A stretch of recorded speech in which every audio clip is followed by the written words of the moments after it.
Jennifer Lawrence, Robert Pattinson, a little comedy called Die My Love. Just kidding. Saying is far from a comedy. It's not a comedy. Don't rush out now thinking, oh, it's going to be funny and not watch the rest of this conversation. It's not a comedy. In fact, it's sort of a heavy, sad drama thriller. I don't know what it is. If you saw the movie Mother, which was Darren Aronofsky's movie, came out several years ago, that also starred Jennifer Lawrence. And you remember how odd that film was. This felt like either a sequel or a prequel, or it felt like in that vibe. And not just because Jennifer Lawrence was in it, who I love. By the way, the reason I stopped and watched this movie, the reason it was on the radar, the reason I reached out to the rep a few weeks ago and said, hey, get me a screener for this. I really want to see it. It's because I am such a fan of J Law. I just think that everything she does is so organic. It's so grounded. She's so comfortable in every character that she plays. Now, a lot of people are going to say, well, she's always the same in everything she does. Shut up. She's not the same. And even if she is, that's okay because we like what she gives us. And I think she is very comfortable in the roles that she's given. I think she likes the roles for the most part and just likes acting and bringing characters to life and the way that she wants to bring them to life. So I've always been a fan of Jennifer Lawrence. So I say that to say that, yeah, this was on my radar. I was like, let me watch it, let me watch it. And then pairing her with Robert Pattinson, I was like, well, how's she going to do with Batman? We're going to see, because he is, again, another actor who I am a fan of, who takes on odd roles, who brings this sort of angst and darkness. I've said this before, he's probably my favorite Batman ever. Robert is, because I think when we see him not as Batman, but when we see him as Bruce Wayne, he gives us the most authentic, what I feel like Bruce Wayne would be. So I'm a fan of both of these people. So I'm like, let's check this movie out. Die My Love. Got to check it out. It is a mess, and it's not a mess because of Robert or Jennifer. It is just a mess because of editing, because of story or lack of story, because of just the direction of nothing happening for an hour and 59 minutes. So anything that happens with this movie, any negative feedback, I can't blame Jennifer or Robert for. I'm scrolling through here looking and seeing, okay, who can I blame? Lynn Ramsey, who is the director and co-writer on this. I mean, maybe that's the blame right there. I don't know who took control of the editing. The movie is about this Grace. Grace is this character that Jennifer Lawrence plays. She's a writer. We never see her write anything, but she is a young mother, which we see her be a young mother through the whole thing.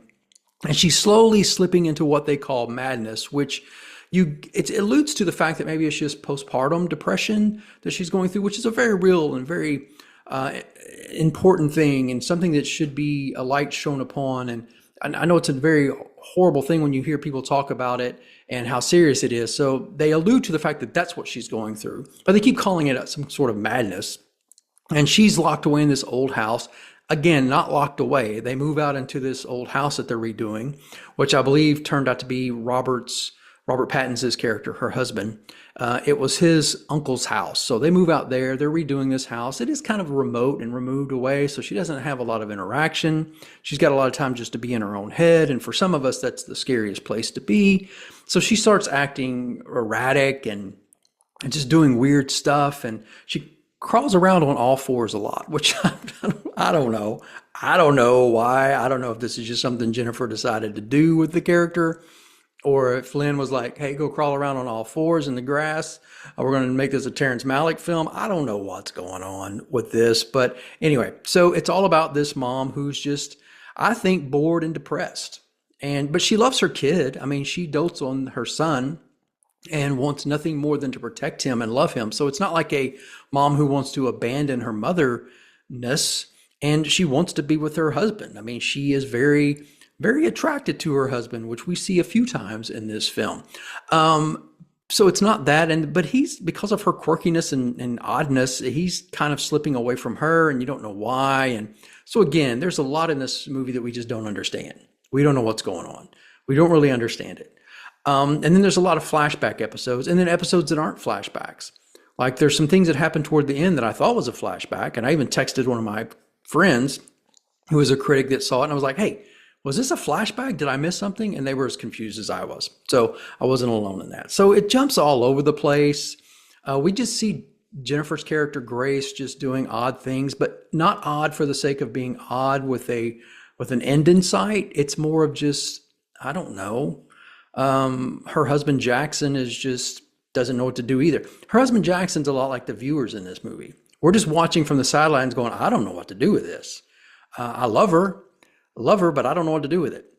And we kind of feel like that as viewers. We're like, Jennifer Lawrence, we love her, but we don't know what to do with this film. Again, as I mentioned at the top of this discussion, what I love about Jennifer Lawrence is she's so organic. She is comfortable with or without clothes.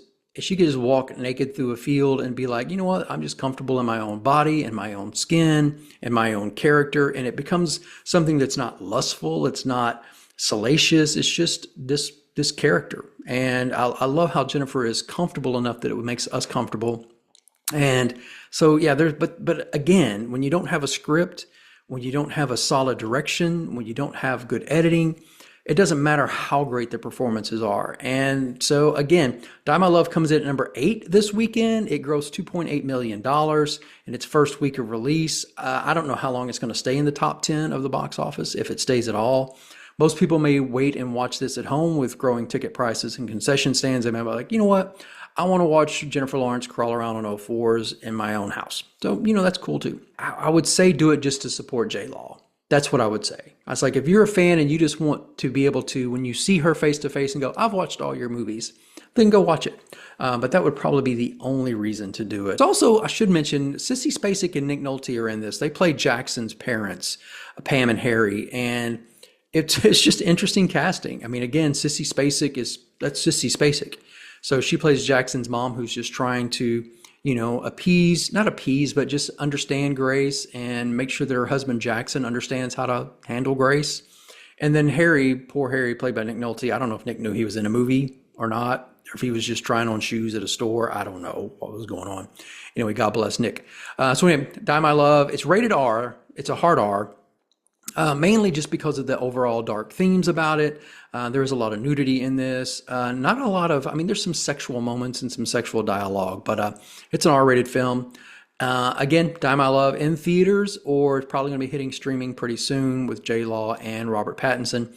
You can check out more of my review online for this and everything else at mungleshow.com, and we'll talk about more next time.